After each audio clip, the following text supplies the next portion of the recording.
Listen to 6 people speaking and match what they say, A to F, with the statements 1 to 7. There is one statement you don't have to use. A. My parents were unusual people. When I was small, they always tried to support me and used only nice words to tell me how good I was. Not a word of criticism. They always thanked me for everything I did, saying, "That's a good boy, how clever you are." Certainly that was not a realistic picture of my behavior. I often thought, if they think I'm so clever for doing such a small thing, they certainly cannot be very clever themselves. B. I think each child is born with a strong feeling to get love from his parents. All children want to be sure that they are loved by their parents.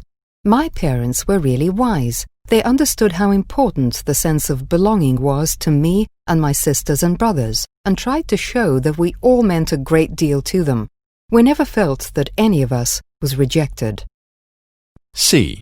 We were not often a friendly and united family. Each of us had their own interests and thought that his or her interests were the most important.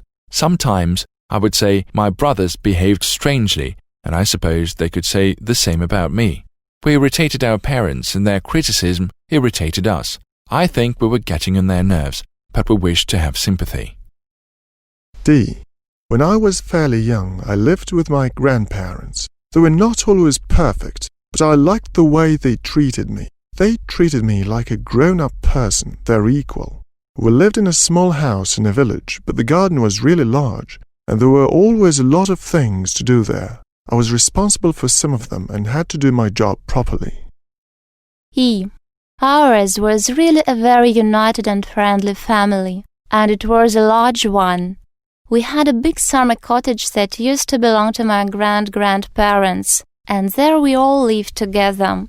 My parents, my granny and granddad, and 4 children, me and my brothers.